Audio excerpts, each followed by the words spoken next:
Here's the word that I'm getting, and that is tell your dreams to each other. Tell your dreams to each other. Dream to decree and declare. I want to tell you a couple of my strongest dreams that I've ever had. And one was recent, a couple of years back. This one I call the Lion's Roar. Now, both of these dreams, or actually visions, had to do with faces in the clouds. And both of them had the same lead up. And that was, I had to, while I was looking at the sky, there would be one piece that would be highlighted, then another piece highlighted with it, and then it completed a picture in the sky. And the recent picture was that of a lion roaring. Here's what I remember. I was in a church service. People were standing up. There was a lot of activity. And the next thing I knew, I was outside the church service. We were walking outside of the sanctuary, and I was on some sort of a lawn, or it looked like a walkway surrounded by lawn. And all of a sudden, I looked up into the sky and pieced together the face of this lion.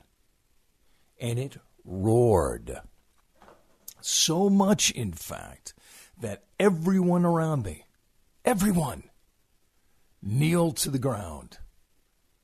Immediately kneeled to the ground. I remember continuing to walk through it, though. And there was one distinguishing thing that I keep on seeing. It's a woman's shoe with a heel that, not a spike heel, it was just a regular heel. Purple, though, almost like a suede. That was kind of an interesting thing. Didn't see any faces, just saw that for whatever reason. Then everyone kneeled. Everyone kneeled. Well, now, when I think of it, the shoe, I wonder, it's a female shoe. I wonder if, being a purple shoe, that indicating royalty. And that female shoe indicating the royal bride of Christ.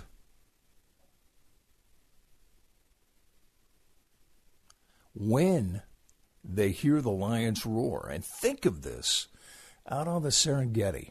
Imagine, if you would, all right, a lion, the king of the pride, him roaring.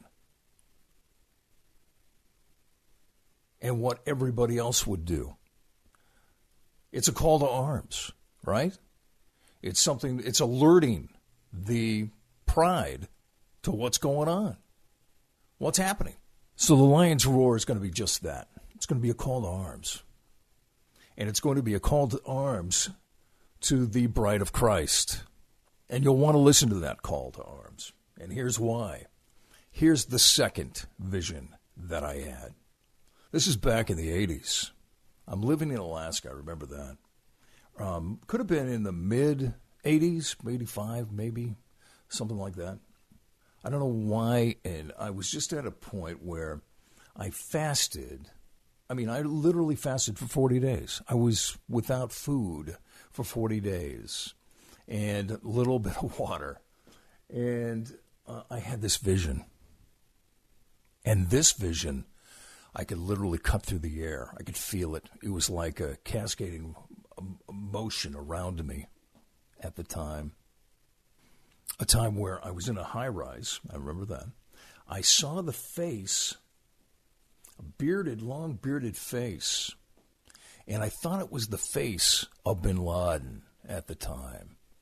Later on, I'm thinking, okay, who is this bearded face? I'm in this high-rise. I see this face. And at the time, I remember, again, looking up into the sky and looking to the clouds.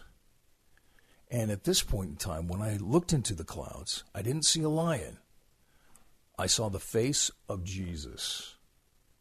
And when I saw the face of Jesus, this face, immediately when I came together with the puzzle that this is Jesus, I started flying up into the air. I started flying. And I'm talking, I was surrounded by this purple rain of majesty type of northern light, kind of thing going on. And I am flying at the time, straight up into heaven, and I had unexplicable joy. I could not explain. I was just beyond myself in joy, beyond. It was just an amazing thing of how joyous I was. The rapture of the church. How far is that? I don't know.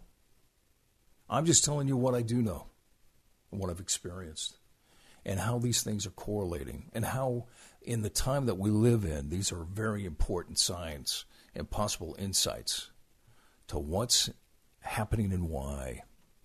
So I want you to be encouraged by this. Remember, these are just things that God has gifted me with, and hopefully they bless you.